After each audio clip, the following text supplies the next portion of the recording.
Ubisoft.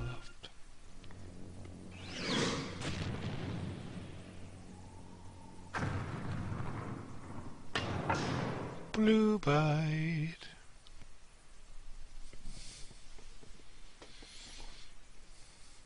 Fun Addict Studio Alpha.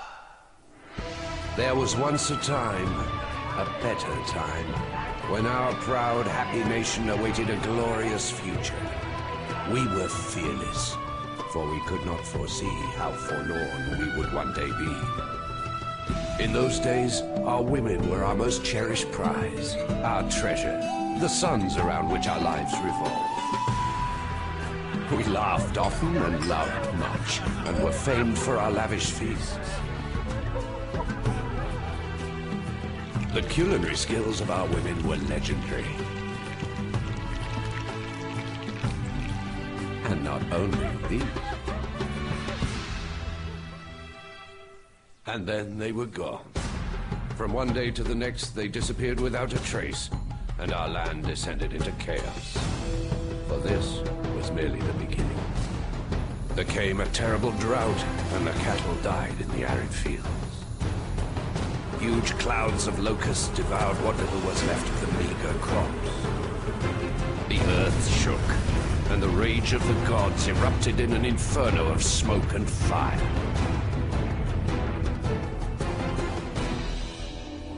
In our desperation, we sought counsel from a Gaelic seer who was traveling through our village on his way to an occult meeting.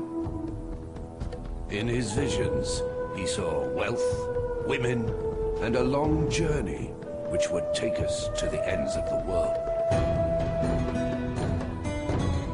Following his advice, we put together an expedition. I was chosen to take command of the fleet of 2 ships. The very next day, we put out to sea, but the fates were against us, it seemed. Our ships were caught in a heavy storm and fell victim to the greedy, all-devouring waves. Thus began an odyssey, of which not only the next generation would tell.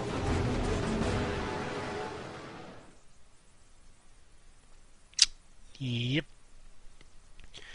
So, here we are, folks. The Settlers 2 10th anniversary. I really, really like Settlers 2. Of all the Settlers games, I found 2 to be my favorite. And when I found out that there was a updated version, I was like, I'll grab that, because it's really hard to play the original at this point. Maybe you could do it with DOSBox, but yeah. All that story, though, that's all new. I never saw any of that in the original. Now, I'm going to admit, I've played the game a bit, both back in the day and when I first picked it up. But I've never gotten very far. So, most of this Let's Play is going to be blind. For all I know, this Let's Play is going to end in abject failure. So, we'll see how it goes. Does the campaign start with a tutorial? Let's do the tutorial for the sake of tutorial's sake. There's 4 tutorials. Founding a settlement, basic production.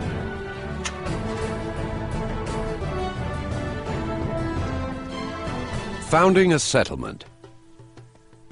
The world of the settlers is founded both on stone and on wood, but we'll get to that presently. Welcome to the first tutorial. Please note that the tutorial shows processes in an accelerated form, not in real time. Every settlement is centered around the headquarters. All production, storage, and military buildings must be connected to the headquarters by roads. Now you're going to learn how to build the basic resource buildings: a woodcutter's hut, a sawmill, a forester's hut, and a quarry. So, the original game also never had this tutorial, so you kind of just learned it as you actually... Oh, there was a tutorial map after they gave it, but I thought it was the first map of the game. Yeah, we'll see how it goes. For an overview of available construction sites, click the button Toggle Construction View On/Off. Once you've selected a construction site by clicking on the construction map, the Building Selection menu appears. Buildings come in 3 sizes: small, medium, and large. Small, medium, and large. The woodcutter's hut is always the first building you'll need. Click on the woodcutter's hut now with the left mouse button to select it. Each building must be connected to the headquarters by a road. Now click the button Build Road with the left mouse button. Sorry, got a little fast there. Click on the flags in order to bring up the roads. Select the flag in front of the headquarters to specify the end of the road and complete road construction. From now on, all goods will be automatically transported along this road by carriers. The next thing you'll need is a sawmill, so that logs can be fashioned into planks, which serve as building material for all buildings. Stone blocks are also required for most buildings. Open the Building Selection menu again to construct a sawmill. The sawmill is a medium-sized building, so you'll need to click the tab to switch from small buildings to medium buildings. Now select the sawmill. This is automatically connected to the existing road system, as the construction site is directly above the road. To make sure that your supply of wood is replenished, you'll need a forester's hut. Click on the highlighted construction site to open the Building Selection menu. As you can see, resources are brought to the woodsman's hut, and builders already building it. However, the sawmill, they need to flatten the land out, so a digger came out to flatten the land. You'll probably never see small buildings needing to be flattened out, but medium and large buildings it can quite commonly happen. Now select the forester's hut. The forester's hut must also be connected with the headquarters by building a road. To do this, select the flag in front of the forester's hut. Now click on the button Build Road. Click on the flag in front of the headquarters to specify where the road should end. You can also manually build out your roads. It shows you the slope. So if you look it's going to shrink with me. But yeah, so this is, the green ones are mostly flat. Just like an orange one, so it's got a bit of a slope to it.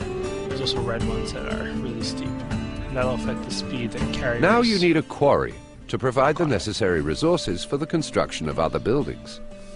Select the highlighted construction site. You'll find it not far away from the rocks. Now select the quarry in the Building Selection menu. Connect the quarry with the headquarters by a road.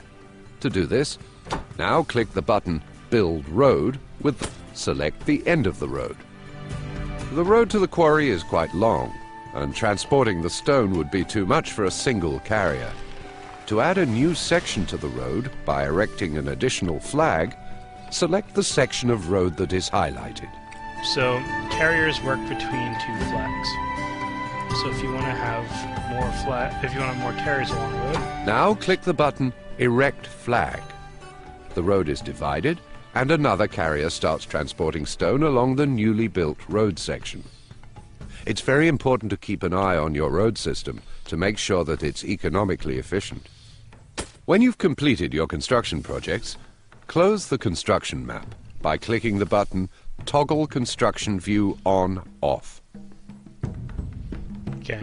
Well done. You've successfully completed the first tutorial. On to the next one.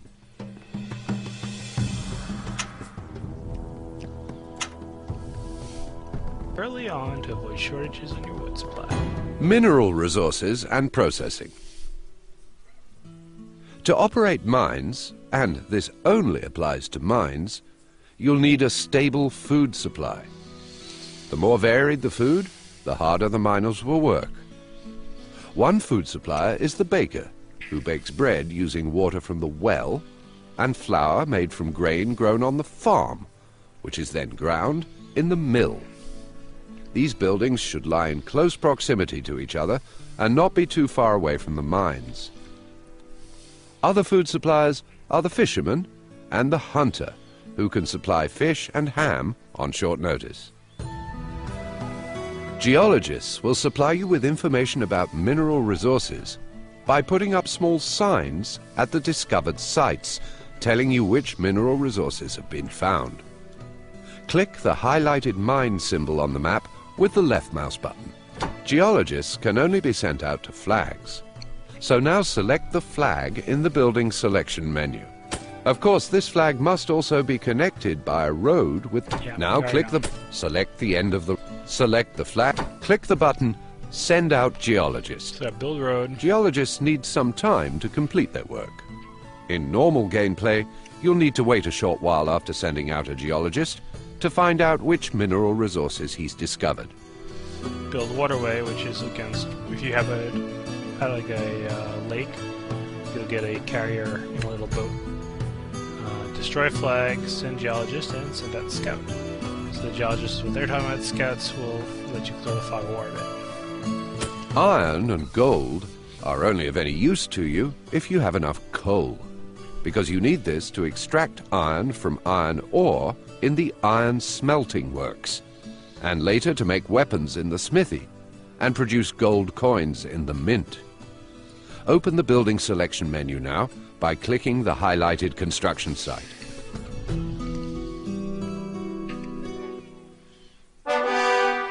So, the geologist found coal.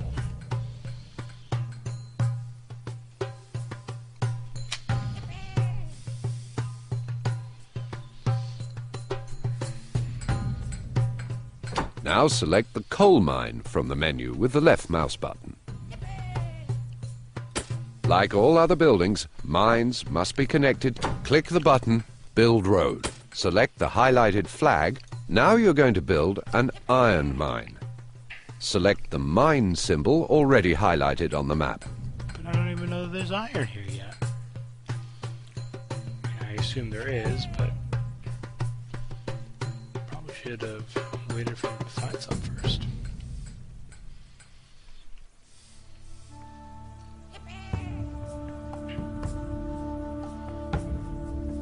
Select the iron mine.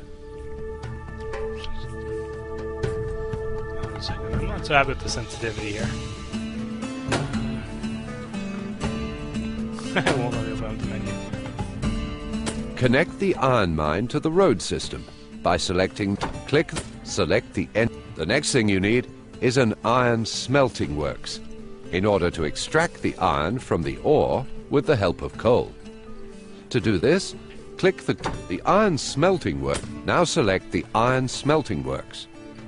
Now you're going to build a smithy in order to make the extracted iron into swords and shields with the help of coal. Select the construction. The smithy is also a medium-sized building. Now select the smithy. Select the flag. Click Select. Excellent. You've successfully completed the second tutorial. On to the next.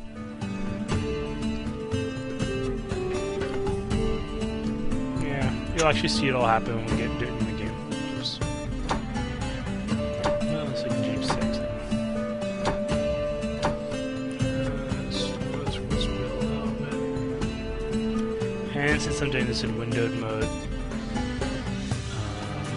going to turn on border scrolling.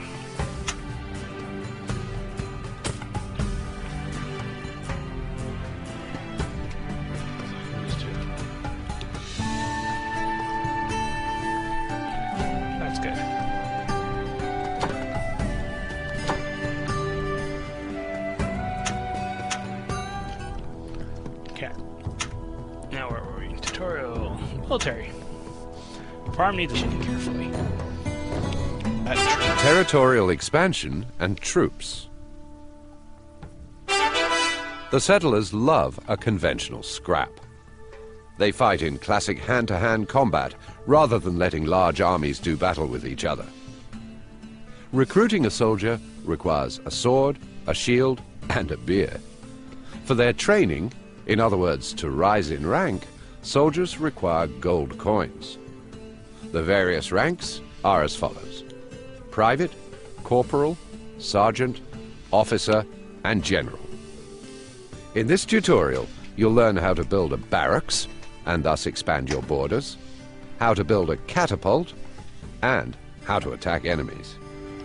Exciting. Open the Building Selection menu by clicking the highlighted construction site on the map with the left mouse button.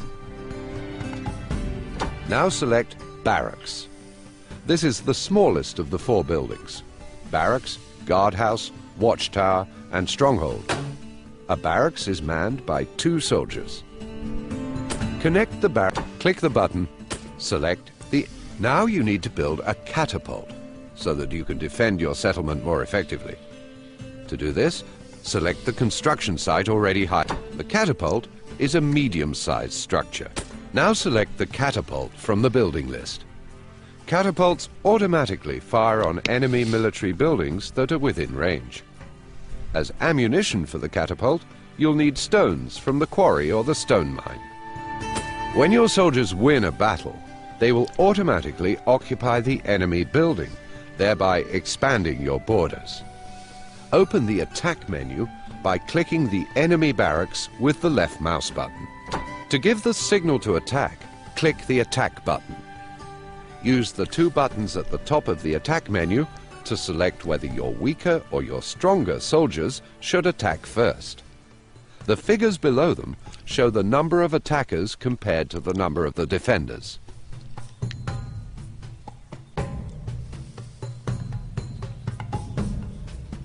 Open the menu Global Economy Settings. I want to see them fight.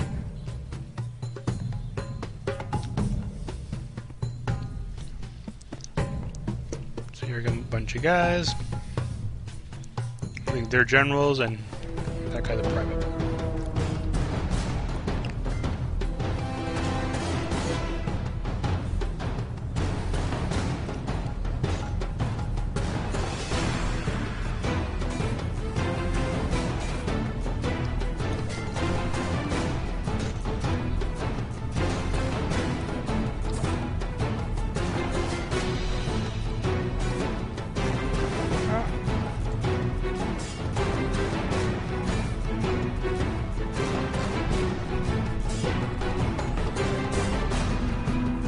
Change his angle. Zoom too far. So I've taken the territory. And now this is my space.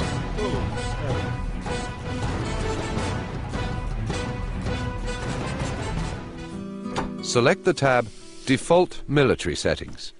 These are used for the global planning of military operations. The 3 slide bars at the top are used to define troop strength at long, short, and close range to enemy buildings. Directly below these, you can select whether your weaker or your stronger soldiers should defend first.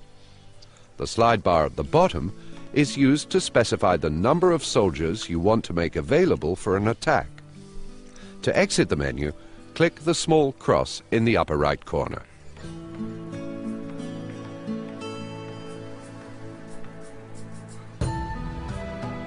Bravo! You've successfully completed the 3rd tutorial. On to the next. And Seafaring. You can halt production building anytime. Seafaring and expeditions. Sooner or later, you'll need a fleet in order to search for resources and explore new territories. Only by ship can your settlers travel a longer distance across water. To build ships, you need a shipyard. And to use ships you've built, you'll need a harbor on the waterfront. Harbors can only be built on construction sites marked with an anchor symbol. This tutorial teaches you the construction of ships and accompanies you on your first expedition. A harbor and a shipyard have already been built for you. Select the shipyard now with the left mouse button. The shipyard builds boats by default. To produce ships, you must click the highlighted button to switch production from boats to ships. Close the shipyard menu afterwards by clicking the small cross in the upper right corner with the left mouse button. Now select the highlighted harbour to begin an expedition. Next, select the tab Expedition Management in the harbour menu. If you now click the button Prepare Expedition, the next ship built will be equipped for the expedition, for which 4 planks, 6 stone blocks and a master builder are required at all times. Only when all of these are on board can the ship put out to sea. Now please close the harbour menu by clicking the small cross in the upper right corner with the left mouse button. Please select the highlighted ship. Now you need only to set the ship's course by selecting the southwest compass point. The ship will automatically search for the next possible landing place in this direction. Once the ship has reached a landing place, select it to drop anchor.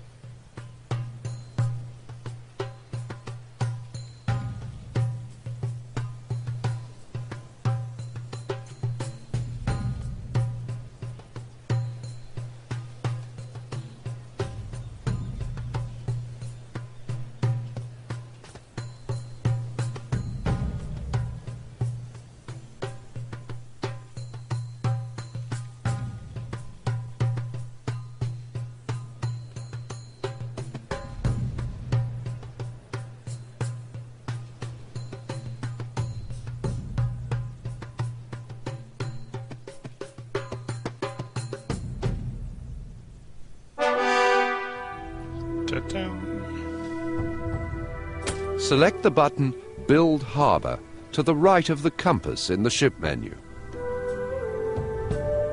Now please close the ship menu by clicking the small cross in the upper right corner with the left mouse button. Very good. You've successfully completed all tutorials.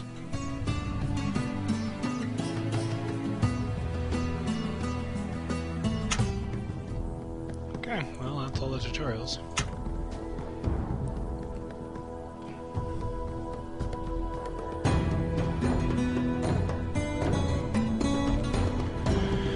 It's only 23 minutes, but it seems like a really auspicious time to start the campaign. So I think I will call it a video here, and we'll start in the next one. Until next time, folks. Toodaloo. I'm playing a game!